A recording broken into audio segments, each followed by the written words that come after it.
It's a busy Monday here on Chicago Bears Now. My name is Harrison Graham. We react to a big trade that went down between the Steelers and Dolphins earlier today and discuss how it could impact the Bears in 2025, perhaps in more ways than one. So stay tuned for that. Also, stay tuned for our live NBA free agency coverage. Myself, Patrick Seatman, the host of our Bulls Report channel, will be live on our Bulls channel there and Chat Sports, so be sure to join us for that. I think our Bulls stream starts at 3:30 Central Time, so any Bulls fans out there, come hang out over there, search Bulls Report. You see the link right there on YouTube, and you'll find out where we're at. We'll see if the Bulls make any moves tonight, and of course, cover everything that happens on night one of NBA free agency. All right, let's get to the trade that happened earlier today. It's a big one. Pittsburgh adds Jalen Ramsey, Jonnu Smith, and a 7th-round pick in 2027. The Dolphins get back Minkah Fitzpatrick and a 2027 5th-round pick.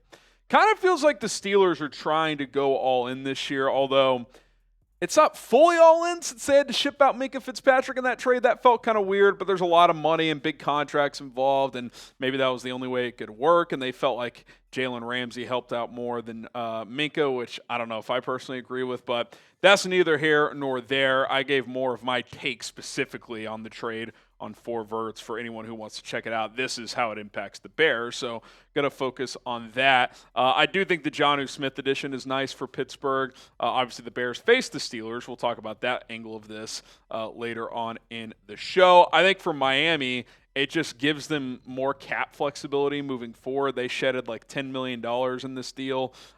Plus, they can get out of Minkah Fitzpatrick's contract after this season. He's got 2 years left, no guaranteed money left after this year, so if they want to pivot, they can do so. It kind of feels like the Dolphins are giving themselves that flexibility in case this year goes south, because both their head coach and GM could be on the hot seat, and Mike McDaniel and Chris Greer, so that's their side of this, in my opinion. Now, how does this impact the Bears? Well, coming up next, we will kind of get into a couple of bullet points on why I think it's directly relevant and then could be relevant depending on what could happen next for each of these teams. But I'm just curious, as a football fan, it's late June. We don't get a ton of big news this time of year.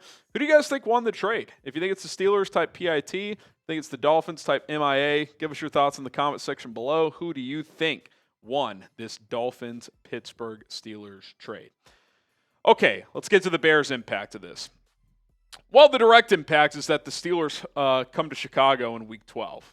And obviously, they just added 2 players, lost 1. So their kind of personnel and a roster shakeup just got shooken up a little bit, right? When you add Jalen Ramsey at corner to that secondary, when you get Jonnu Smith to that offense, no Minkah Fitzpatrick. So, a lot of time between now and Week 12, but it certainly will impact how each team looks offensively and defensively. You think about the Steelers, they're going to run a lot of 12 personnel, you would think, with Jonnu Smith and Pat Freiermuth. Obviously, Rodgers' return to Chicago is a big angle there as well.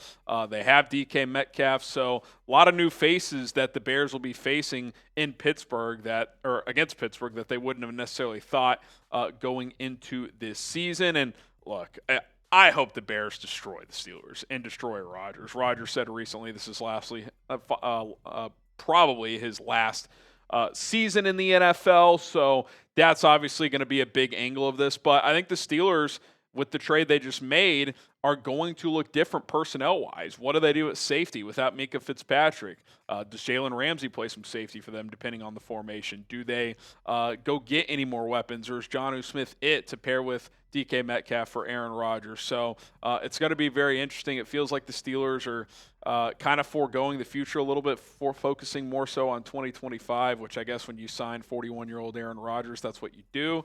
I just hope the Bears beat his ass in his final trip to Soldier Field, because nothing would make me happier. And I hope that Caleb Williams outplays Aaron Rodgers in his final game at Soldier Field. Not Caleb's final game, Rodgers' final game. Get yourself a jersey. Only $100 right now at chatsports.com/Caleb jersey. That link will be in the comments and in the description of this video, chatsports.com/Caleb jersey.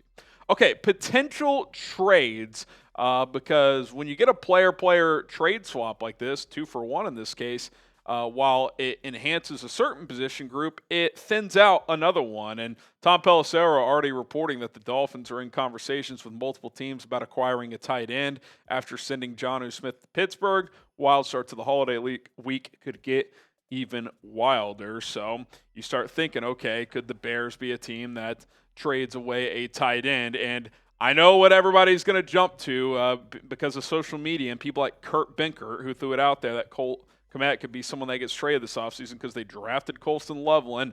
Like, don't even ask. Cole Kmet is not getting traded. Why? Because Colston Loveland hasn't even practiced yet. His contract isn't really that tradable until next year. I mean, it doesn't cost a lot of money, but you don't actually save that much if you trade him.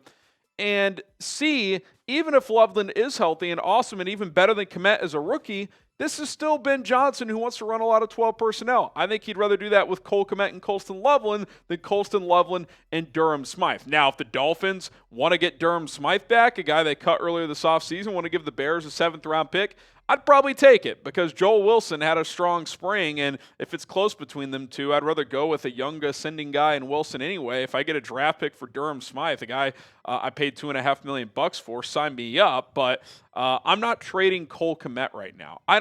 Colston Loveland isn't even cleared yet. I just think it's way too risky of a move. I'm sure the Dolphins would love to have him. I'm sure they'd call and see if there's any interest, but you'd have to be blown away with an offer. I think you'd have to get like 2nd-round pick to even consider it, and I just don't think that would even be on the table, and I don't think Kmet's on the table at this point in time.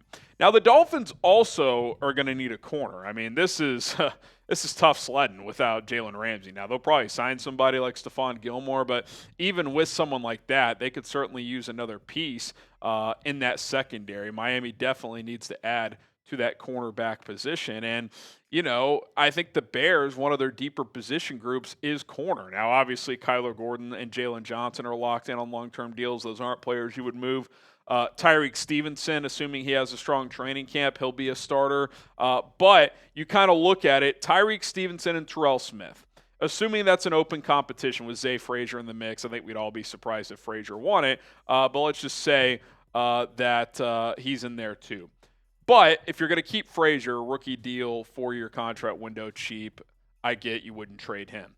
Is there a world where Frazier impresses enough and that the loser of the Tyreek Stevenson, Terrell Smith sweepstakes, would that be a player you would move if you're Ryan Poles because they each have 2 years left on their deal?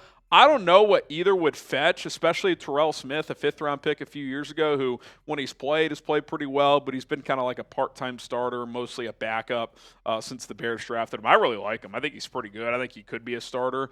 That becomes somewhat interesting. Again, I think you would only do that if, A, you felt good about Tyreek Stevenson, and B, you feel good about Zay Frazier if an injury occurs and he has to step in and play, he could certainly do so. But you have some depth there. You picked up Shaun Wade and a couple other guys, Nick McLeod in the offseason as well. So you've got bodies that cornerback position. Again, I don't think they would trade the loser of the Tyreek Stevenson-Terrell Smith competition, but it at least becomes plausible at that point in time. And then what about TJ Watt? Because TJ Watt wants a new long-term contract extension, and as Adam Schefter reports here, that in recent weeks, multiple teams have been discussing whether they can trade for Steelers standout TJ Watt, who skipped mandatory minicamp. Pittsburgh hasn't shown any willingness to deal Watt so far, but he's unhappy with this contractual situation.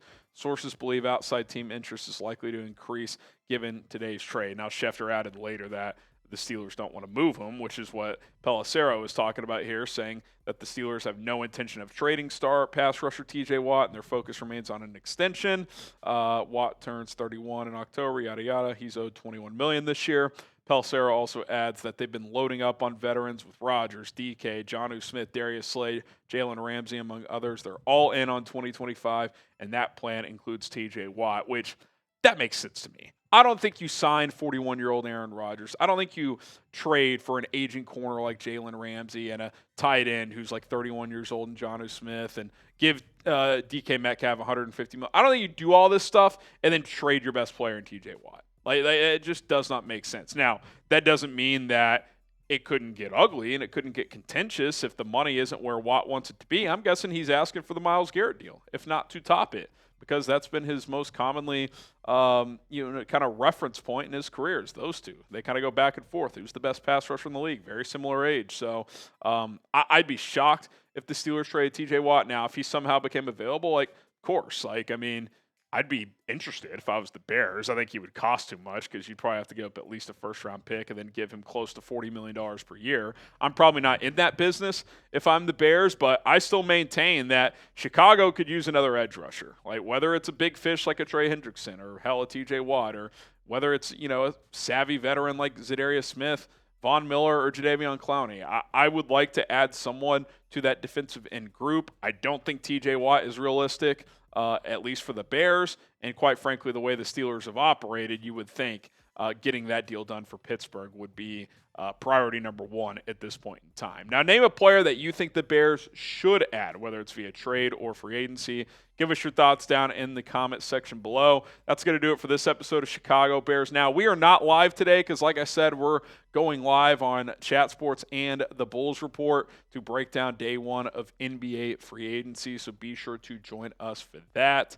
We'll try to go live tomorrow, TBD on that front, but that's the plan. For sure, we'll still be live on Thursday as usual. My name is Harrison Graham. We'll see you soon, and bear down.